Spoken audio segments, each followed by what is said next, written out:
This video is brought to you by patreon.com/worsttake. Get access to exclusive live streams and Discord servers, on-screen shoutouts, and early access to some videos when you join now. Help make sure that we can continue to make content like this by supporting the Patreon. Links are in the description down below.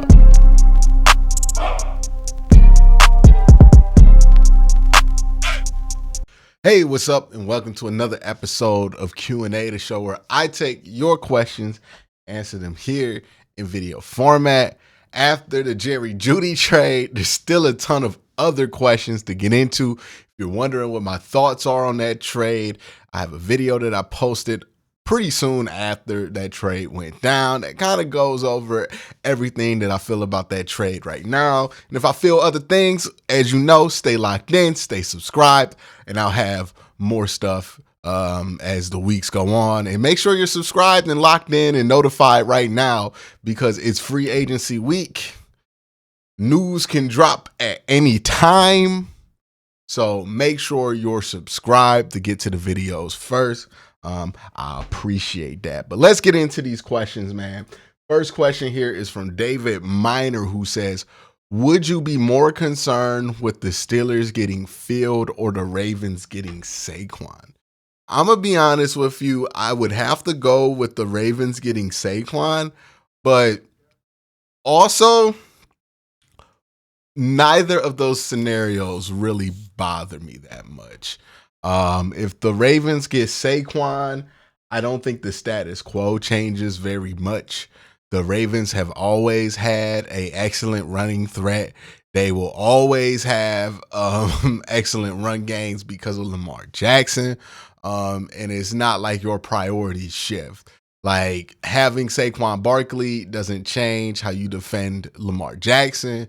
He's a good running back, but he's not like an elite running back, right? Like that's not where Saquon has been. And that's part of the reason Saquon can't get the money that he wants from New York is because in order to be that, you got to be Nick Chubb level. You got to be Derrick Henry level. He hasn't been that. He's a good running back, and the Ravens will have a good run game with him, but in the same way that they had a good run game with J.K. Dobbins or Keaton Mitchell or whoever, Gus Edwards you want to throw in there, Mark Ingram, they've always had good run games, so I don't think this changes the status quo that much.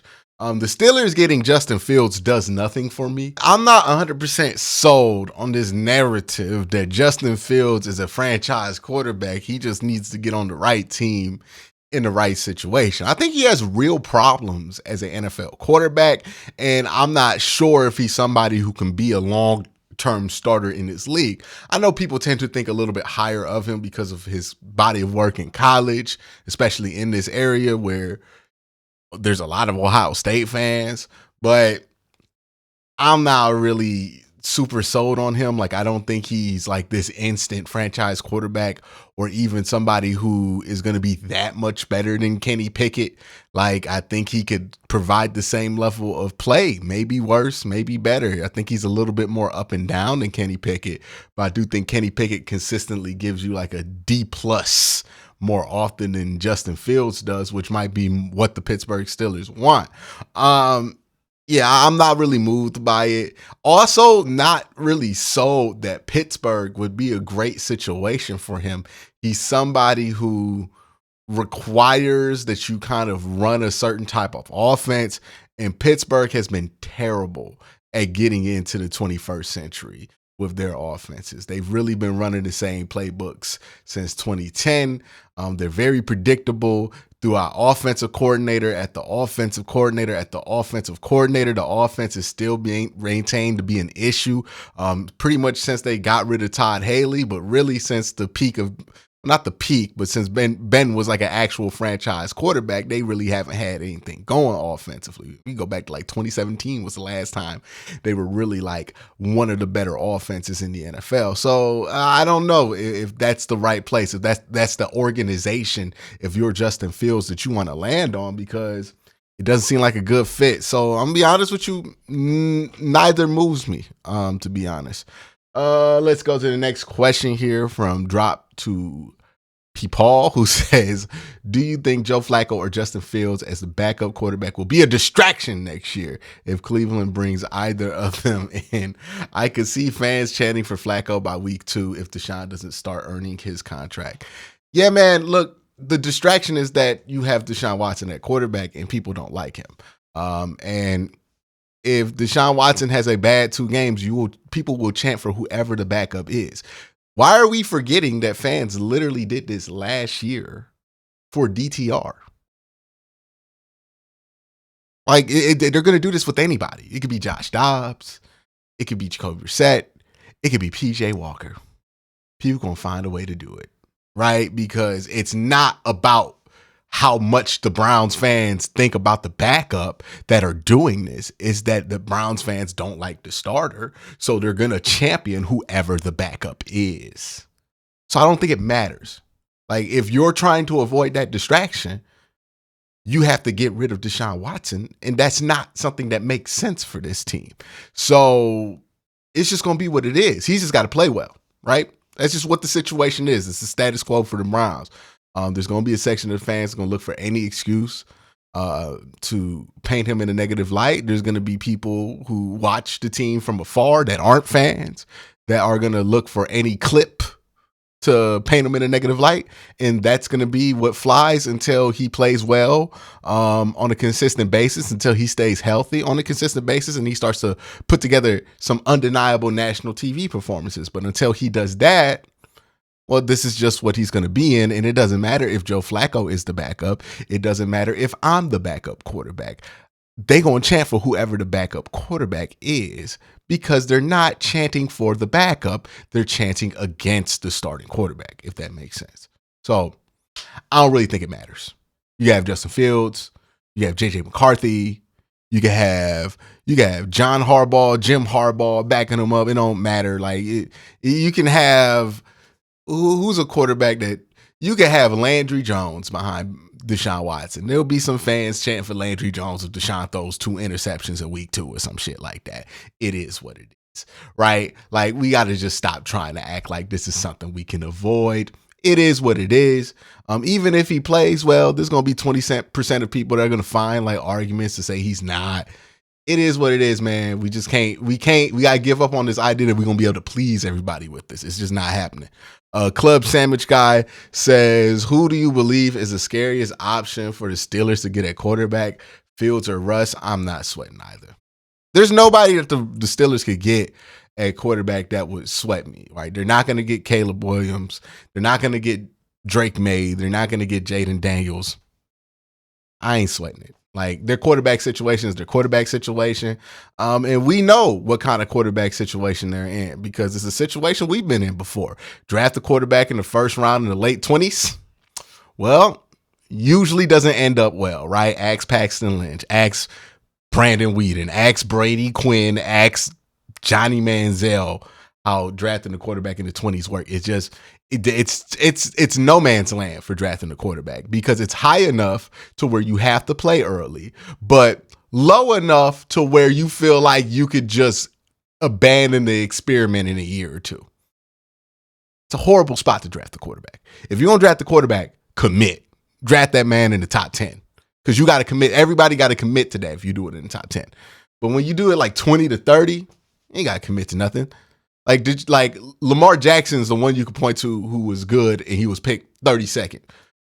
But the team really committed to him because they traded up back into the first round to make sure they get the 5th-year option on him.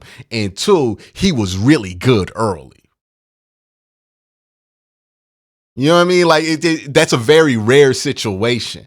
So if you're going to draft the quarterback, we know this from experience. Drafting quarterbacks in the 20 and trying to get value is a pointless endeavor. If you don't like a quarterback enough to take them with the top 10 pick, you probably shouldn't draft them in the first round. It's my rule of thumb. Like if you can justify drafting a quarterback at 25, but you cannot justify drafting them at 5, well, what are you actually doing? And that's where Pittsburgh's at. They could not justify taking Kenny Pickett at 5, right? They couldn't justify that to themselves. So they took him at 25, where they had to pick. They wasn't going to trade up for him. So Now they're stuck with the dude who looks like a guy drafted in that part of the first round at quarterback. And their best option is Russ or Justin Fields, who, I mean, like very up and down at best. I ain't sweating that. I'm not sweating that. You know, it's a string of bell. Like, I don't worry about that when it happens. I don't anticipate the Steelers quarterback situation being an issue for the Cleveland Browns this year, but we'll see. Alexander Thornton. Oh, Alexander Thornton. My bad. It's hard to read this with no spaces. Says Q, what's your opinion on all the safeties being released recently? Obviously, the Browns aren't going after them, given how we have our safeties. But like, what do you think this means for the league moving forward? I don't know if it means something big. Sometimes like teams just do stuff in a year and people kind of make it out to be something it's not. I just think a lot of teams happen to get rid of all their safeties this year for multiple different reasons. I don't think it was like a collective safeties don't matter thing anymore. You know, I just think some teams made some decisions that pointed them in that direction. And then in a couple of years, people are going to talk about we need safeties because Pat Mahomes going to throw for 5,000 yards or some shit like that. So I don't think I wouldn't read too much into it. I don't think it's like a shift in where the league's going.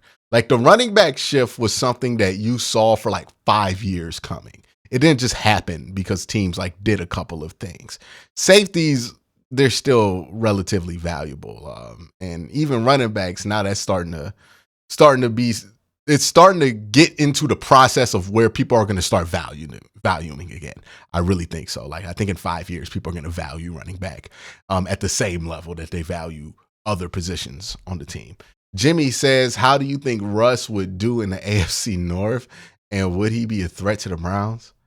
Again, I'm not sweating Russell Wilson, Pittsburgh Steeler. I really ain't. Look, when the Browns played Russell Wilson, they played Justin Fields, and they lost to the Denver Broncos. But I don't think that was because Russ was like cooking. I think it was because the Browns defense just allowed him to stay back there unpressured for most of the game. Like, I don't look back at that game thinking, man, Russ was balling. Like, I think Russ was just a beneficiary of a lot of things going on around him. I don't really think it's harder to beat Pittsburgh if they have Russ, if they have Justin Fields, or if they have Kenny Pickett. I still think they're a team with a lot of holes. They're going to be a solid enough team to probably go 500, but I think that, you know, there's still the same situation out there in Pittsburgh that it's been the last couple of years.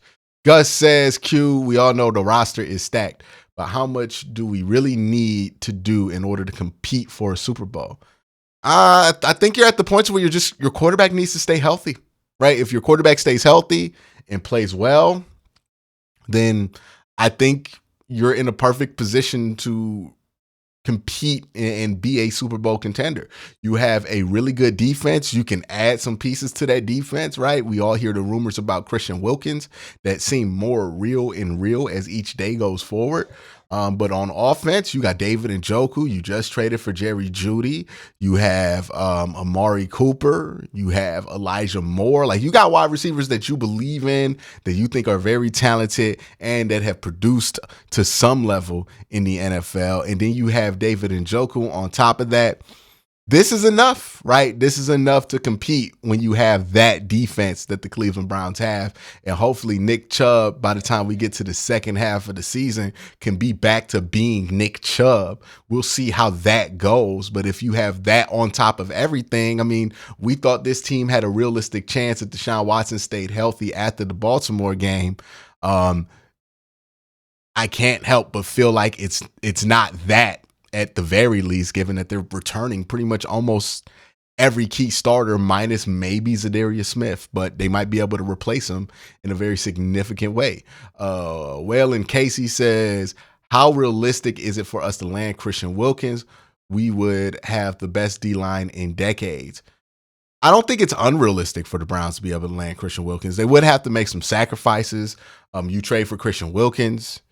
Maybe a Greg Newsome move happens shortly after. Maybe a restructure happens for Wyatt Teller or something like you're going to have to make some sacrifices in order to bring in Christian Wilkins. You just have to ask yourself, are those sacrifices worth it for a player of Christian Wilkins' caliber? I happen to think yes. There are other people who don't think that, right? Jack Duffin is somebody I respect. He doesn't really think that the Browns should go after Christian Wilkins and that it's worth the penalties. I think, hey, man, you just got to pay the price for a couple years if you got to, because I don't think Jimmy Haslam is going to continue to outspend the league when it comes to cash if you don't get him those results. And this is an opportunity to get real results. And you don't want to sit there and be like, man, if we would have only went the extra step to get Christian Wilkins, we might have been able to do this if you're the Cleveland Browns, especially when you're not just thinking about Christian Wilkins playing for your team. If you don't sign Christian Wilkins, somebody else is going to do it. And if that team's Houston, that's a team that's directly in your path. So what if Houston beats you because you can't do nothing with Christian Wilkins? Well, damn, that's double sword. That's a double-edged sword, right? So it's one of those things where I get the pragmatic way of thinking about it and why the Browns shouldn't do it, but also I think sometimes there's times for pragmatism, but this is not one of them. I think the Browns should be aggressive.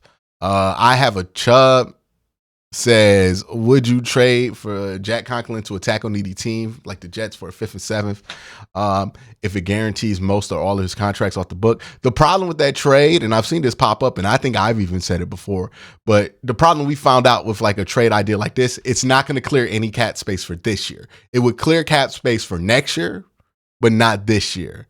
And if that's the case, you might as well wait till next year to do it, right? I think you actually lose cap space if you trade Jack Conklin right now. I think it's like $3 million. So it's just not worth it. You're not going to save any money. There's really nothing you can do with that contract right now. Zach Doon says, do you feel like a swap of Newsome plus a day 3 pick for L'Jarius Sneed, signing him to an extension would be something worth doing? Is the value of trading Newsome plus the picks worth more in terms of production on the field instead of just re-signing him when it...